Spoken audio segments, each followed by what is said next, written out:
संध्या का समय था। छोटे से गांव में रहने वाला राघव मंदिर के प्रांगण में अकेला बैठा था। उसकी आंखों में थकान और चेहरे पर निराशा साफ झलक रही थी। उम्र तो केवल 50 के आसपास थी, लेकिन शरीर का बोझ और बीमारी का डर उसे बूढ़ा बना चुका था। मधुमेह का नाम सुनते ही उसकी आत्मा कांप जाती थी। रोज की इंसुलिन की सुइयां, दवाइयों का ढेर और खान पान की लापरवाही ने उसका जीवन एक जाल में फंसा दिया था। उसका मन आज बहुत उदास था।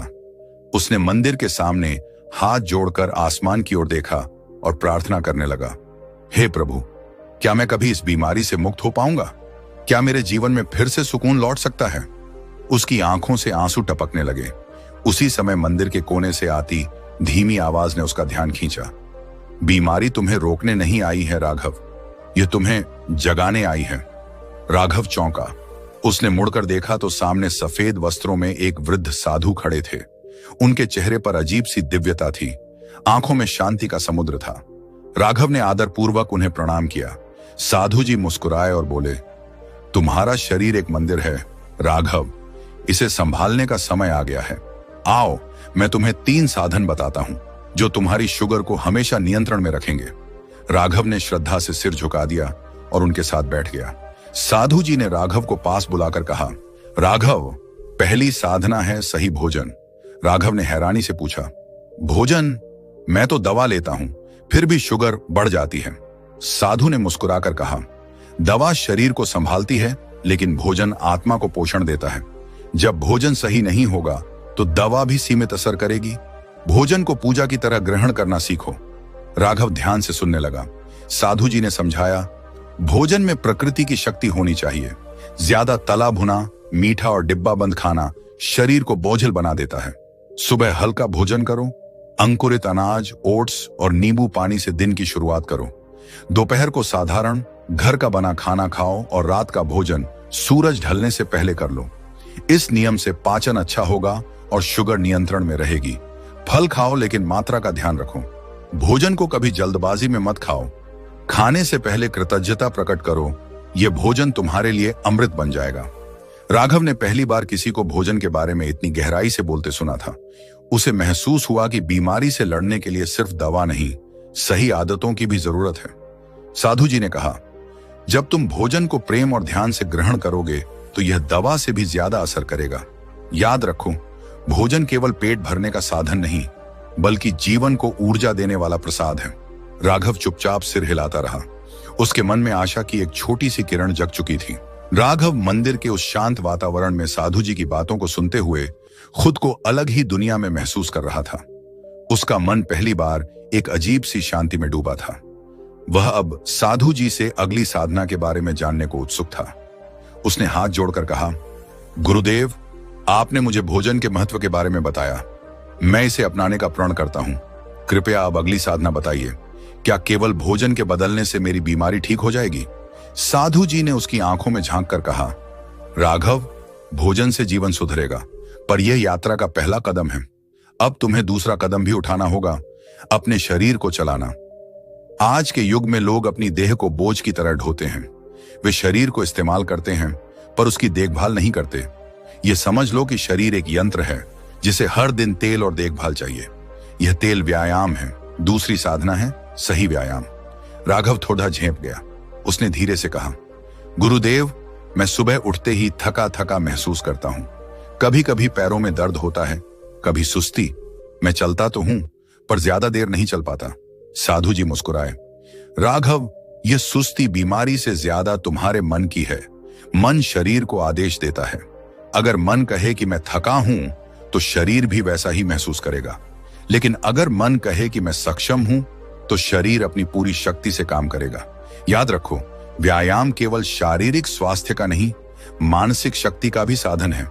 सुबह सूरज की पहली किरण के साथ उठो। आधा घंटा अपने शरीर को दो, जैसे भगवान को पूजा का समय देते हो। यह आधा घंटा तुम्हारे पूरे दिन की ऊर्जा तय करेगा।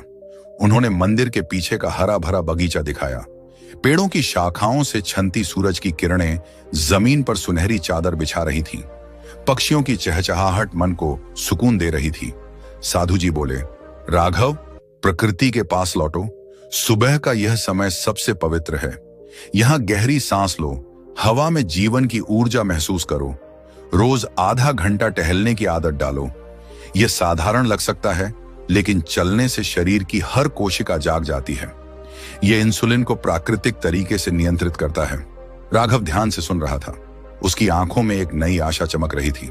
साधु जी ने आगे कहा, केवल चलना ही काफी नहीं, अपने शरीर को खींचो, मोड़ो और ऊर्जा के प्रवाह को बढ़ाओ। योगासन और प्राणायाम को अपनाओ।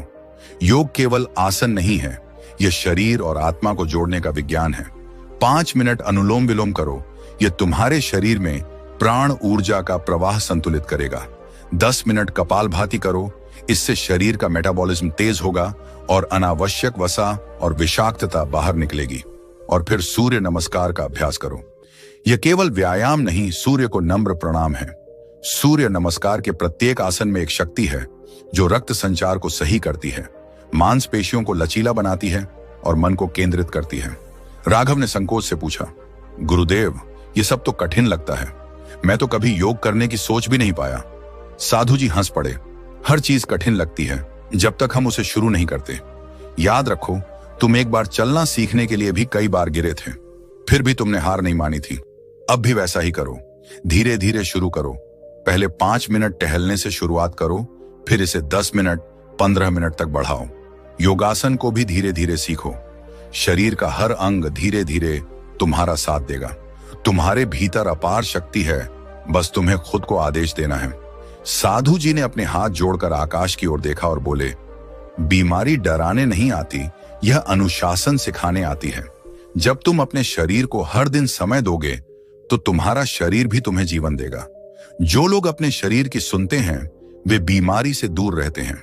जो शरीर को अनदेखा करते हैं उनका शरीर भी उन्हें छोड़ देता है। राघव को यह वाक्य दिल में उतर गया। वह सोचने लगा कि उसने अपने शरीर को कितनी बार नजरअंदाज किया था। काम, चिंता और आलस में उसने खुद को कभी प्राथमिकता नहीं दी। उसने ठान लिया कि अब से वह रोज सुबह उठेगा और शरीर को आधा घंटा देगा। अगले कुछ दिनों में उसने साधु जी की सलाह मानकर चलना शुरू किया। शुरुआत में उसके पैर भारी लगते, सांस फूलती, लेकिन जैसे जैसे वह नियमित चलता गया उसके कदम हल्के होने लगे। सुबह की ठंडी हवा, पक्षियों की आवाज और सूर्य की किरणें उसके मन को नया जीवन देने लगी।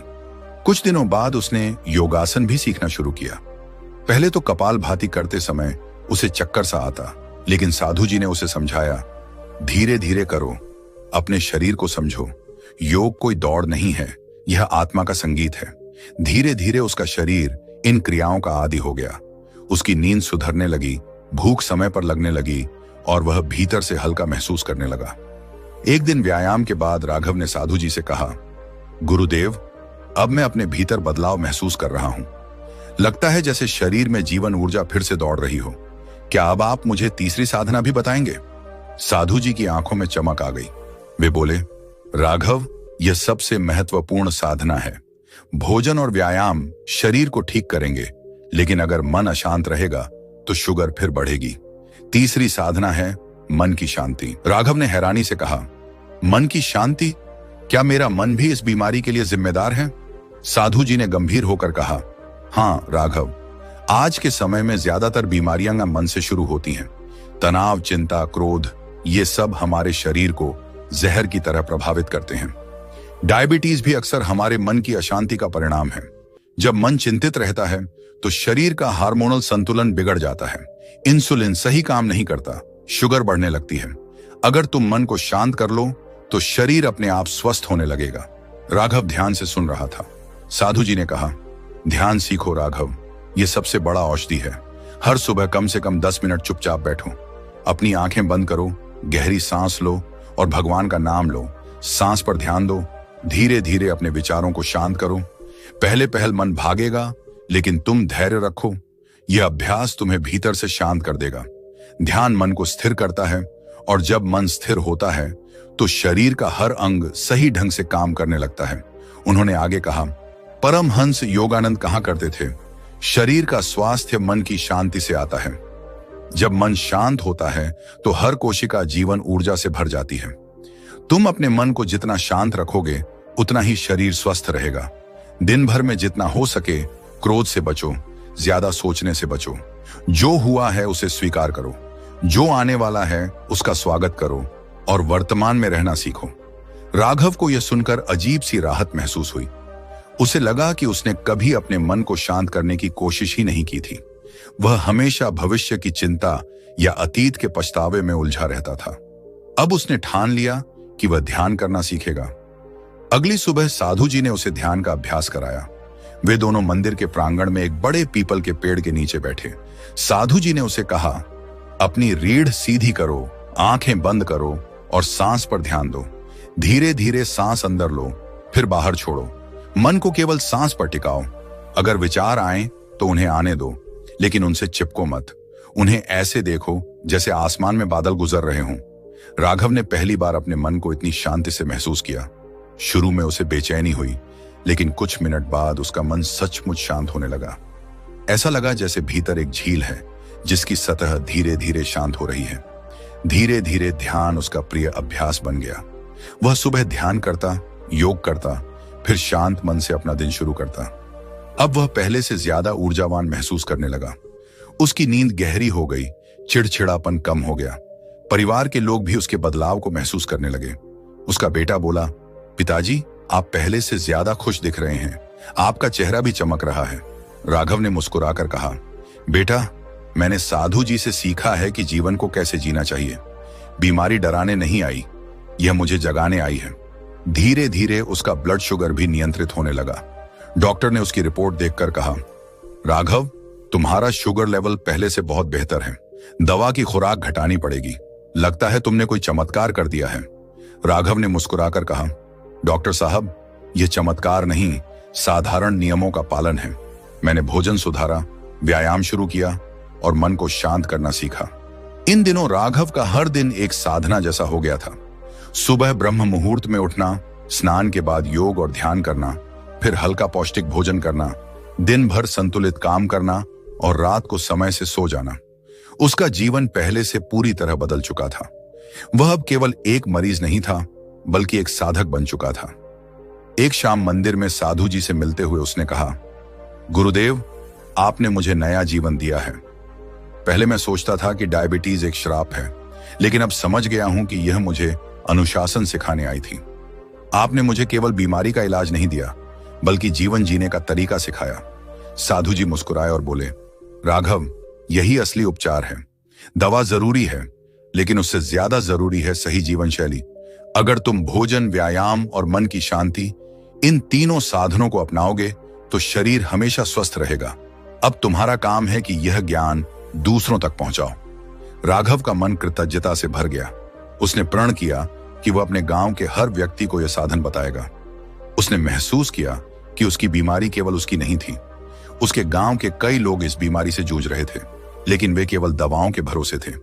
अब वह उन्हें बताएगा कि सही जीवन शैली अपनाकर वे भी अपनी बीमारी पर नियंत्रण पा सकते हैं।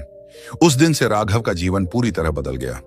वह सुबह मंदिर में लोगों को योग सिखाने लगा, ध्यान का अभ्यास कराता और पौष्टिक भोजन के महत्व को समझाता। धीरे धीरे गांव के लोग भी जागरूक होने लगे। अब गांव के बुजुर्ग भी सुबह बगीचे में टहलते, बच्चे ध्यान करना सीखते, महिलाएं घर का शुद्ध भोजन बनाने लगी। राघव को लगता था जैसे उसका पूरा गांव एक साधना स्थल बन गया हो। एक दिन मंदिर के उसी कोने में खड़े साधु जी मुस्कुराते हुए उसे देख रहे थे। उनकी आंखों में संतोष था। वे बोले, राघव, तुमने अपने जीवन को ही नहीं, औरों के जीवन को भी बदल दिया। यही असली साधना है। जब तुम अपने अनुभव से दूसरों को राह दिखाते हो तो तुम्हारा जीवन सफल हो जाता है। राघव ने उनके चरणों में सिर रख दिया। उसकी आंखों में कृतज्ञता के आंसू थे। उसके बाद से राघव का हर दिन एक तपस्या की तरह गुजरता। वह जान चुका था कि स्वास्थ्य केवल दवा से नहीं आता, बल्कि संतुलन से आता है। भोजन, व्यायाम और ध्यान, ये तीनों मिलकर उसे न केवल स्वस्थ बना रहे थे, बल्कि जीवन के हर पल को सुंदर बना रहे थे। अब वह हर सुबह आकाश की ओर देखकर कहता, धन्यवाद प्रभु, आपने मुझे बीमारी के माध्यम से जीवन का असली अर्थ समझाया। राघव का जीवन पूरी तरह बदल चुका था। पहले जो सुबह उठने में भी आलसी था, अब वह सूर्योदय से पहले ही मंदिर के सामने खड़ा हो जाता। ठंडी हवा उसके चेहरे को छूती और वह आंखें बंद कर गहरी सांस लेते हुए महसूस करता कि उसके भीतर कुछ बदल रहा है। साधु जी के बताए 3 साधन, सही भोजन, व्यायाम और मन की शांति, अब उसके जीवन का हिस्सा बन गए थे। उसकी दिनचर्या अब पूरी तरह अनुशासित थी। सुबह वह हल्के गुनगुने पानी और नींबू शहद से दिन की शुरुआत करता। पहले जहां सुबह चाय और बिस्कुट उसका नियम था, अब उसकी थाली में अंकुरित अनाज, फल और पौष्टिक भोजन होता। रात का खाना अब सूरज ढलने से पहले ही खत्म कर देता था। उसे लगा कि यह नियम शायद सबसे मुश्किल होगा, लेकिन कुछ दिनों में उसका शरीर इस लय में ढल गया। उसे महसूस हुआ कि अब उसकी नींद गहरी और शांत हो गई है। सुबह उठने पर थकान नहीं होती, बल्कि पूरे शरीर में एक नई ऊर्जा का संचार होता। व्यायाम अब उसके लिए बोझ नहीं, बल्कि आनंद बन गया था। सुबह वह गांव के खेतों के रास्तों पर 30 मिनट तक चलता। ताजा हवा में वह अपने मन को हल्का महसूस करता। साधु जी के कहे अनुसार उसने सूर्य नमस्कार को अपने जीवन का हिस्सा बना लिया। हर आसन करते हुए उसे लगता कि उसका शरीर किसी गहरे स्रोत से शक्ति ले रहा है। जब वह सूर्य को प्रणाम करता तो उसका मन शांत हो जाता, जैसे कोई अदृश्य शक्ति उसे आश्वस्त कर रही हो। योगासन और प्राणायाम का अभ्यास करते हुए एक दिन साधु जी ने उसे कहा था, राघव, परमहंस योगानंद जी ने कहा है, मन और शरीर का तालमेल ही स्वास्थ्य का रहस्य है। जब तुम अपने मन को नियंत्रित कर लेते हो तो शरीर स्वतः स्वस्थ हो जाता है। तुम देखोगे, यह अभ्यास न केवल तुम्हारी शुगर को नियंत्रित करेगा, बल्कि तुम्हारी आत्मा को भी ऊंचाई देगा। उस दिन से राघव हर प्राणायाम को एक साधना की तरह करने लगा। ध्यान अब उसके जीवन का सबसे प्रिय समय था। शुरुआत में मन भटकता था, कभी खेतों की चिंता, कभी घर के खर्च की, कभी पुरानी बीमारियों का डर मन को विचलित कर देता, लेकिन उसने हार नहीं मानी। धीरे धीरे उसकी सांसें लंबी और गहरी होने लगीं, मन स्थिर होने लगा। एक दिन ध्यान करते समय उसे ऐसा लगा जैसे किसी ने उसके कान में कहा हो, तुम्हारा शरीर तुम्हारी आत्मा का मंदिर है, इसे प्रेम से संभालो। उस क्षण उसे भीतर से कोई शक्ति महसूस हुई। उस दिन से उसने बीमारी को बोझ मानना छोड़ दिया। अब वह हर दिन को भगवान का आशीर्वाद समझकर जीने लगा। कुछ ही महीनों में उसका शरीर बदलने लगा। चेहरे पर पहले जो थकान की रेखाएं थीं, उनकी जगह अब आत्मविश्वास की चमक थी। उसका वजन नियंत्रित हो गया और सबसे बड़ी बात यह थी कि उसकी रिपोर्ट्स में शुगर का स्तर सामान्य हो चुका था। डॉक्टर ने उसकी रिपोर्ट देखकर आश्चर्य से कहा, राघव जी, यह तो कमाल हो गया। आपकी शुगर बिल्कुल सामान्य है। हमें आपकी दवा की खुराक घटानी पड़ेगी। आपने यह कैसे किया? राघव ने मुस्कुराकर कहा, मैंने खुद को प्रकृति के हवाले कर दिया। डॉक्टर साहब, मैंने परमहंस योगानंद जी की बातें पढ़ी और साधु जी के मार्गदर्शन में जीवन को बदल दिया। डॉक्टर उसकी बातें सुनकर अचंभित था, लेकिन वह भी मान गया कि राघव के जीवन में आया यह बदलाव केवल दवाओं का नहीं, बल्कि उसके मन और आत्मा के जागरण का परिणाम था। गांव के लोग जब उसे देखते तो विश्वास नहीं कर पाते कि यह वही राघव है जो कभी हर समय थकान और शिकायत से भरा रहता था। अब वह ऊर्जा से भरपूर था। वह मुस्कुराकर सबका अभिवादन करता। उसके भीतर से निकलती शांति लोगों को छू जाती। एक शाम जब वह मंदिर के प्रांगण में बैठा था, वही साधु जी उसके पास आए। साधु जी के चेहरे पर वही दिव्य मुस्कान थी। उन्होंने कहा, तो राघव, अब कैसी लग रही है ये यात्रा? राघव ने हाथ जोड़कर कहा, गुरुदेव, आपने मुझे जीवन दिया। पहले मैं सोचता था कि बीमारी मेरा अंत है, लेकिन अब समझ गया हूं कि यह तो मेरे लिए नया आरंभ था। मैं परमहंस योगानंद जी की किताबें पढ़ने लगा हूं। उन्होंने जो लिखा है वह मेरे जीवन का मंत्र बन गया है। साधु जी ने संतोष से सिर हिलाया।